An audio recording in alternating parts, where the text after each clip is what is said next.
Oh, there you are. I've been expecting you. I'm Brandon Cornett, publisher of homebuyinginstitute.com, and welcome to another edition of Real Estate Whiteboard. Today I'm going to talk to you about an important topic to a lot of people in this economy. I'm going to tell you how to raise your credit score so that you can get a better loan and get better interest rate on a loan, get qualified for a mortgage and buy a house. And I'm going to tell you how to do this in 90 seconds or less. Let's talk about the three things that factor into your credit score the most. In other words, the three items that determine your score more so than any other item. Okay, item number one, payments. Now what I mean by payments, in fact I'm going to put payment history. This refers to how you've paid your bills over the years. Car loan, student loan, a previous mortgage if you've had one, and in particular credit cards, that we all have credit cards.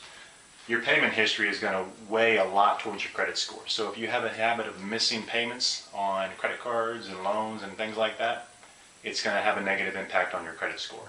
It's going to lower your score, and a lower score is bad because it means you're going to have a harder time qualifying for a mortgage loan and getting a good interest rate on a mortgage loan. Pay your bills on time. Item number two is actually amount used. And what I mean by that is how much of your available credit are you using. They call this a utilization ratio, which is a fancy financial way to say if you have a lot of credit and you're only using a little bit of it, then your utilization ratio is low. That says that you do a pretty good job managing your finances and you don't over rely on credit. So let's say that this column here represents your available credit line.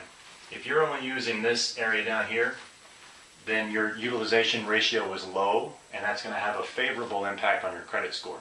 However, if you're up here, okay, you've used all of that, you're almost maxing out your credit cards and that sort of thing, that's going to have a negative impact on your credit score. It's going to lower it. So pay down your credit card balances, okay, anything like that that you have stretched the limit, work on paying that down. The more you can reduce that, the better ratio you have, the better credit score you have. The last thing I want to talk about is the length of your credit history. That's another important factor. These three things combined influence your credit score more than anything else. What I mean by the length of your credit history is how long have you been paying bills, how long have you had credit accounts. Keep this in mind when I talk about the credit utilization ratio. Some people think, I should just close all of my credit cards because that will help my credit score. Not so fast. If you close your oldest account, your oldest credit card, the one you got when you first turned 18, you shorten your credit history. And if the information more recently is negative information, then you're going to lower your credit score because you've shortened the length of your credit history. So keep those accounts open, especially the older ones, but you can pay them down so that you reduce the utilization. You don't want to max out your credit cards. Make all your payments on time, all of your bill payments, especially don't go beyond 60 to 90 days because that's when these companies will report it to the credit reporting agencies. The amount used, reduce your credit card balances, and be careful not to close your oldest accounts because that will shorten your credit history and have a negative impact on your credit score.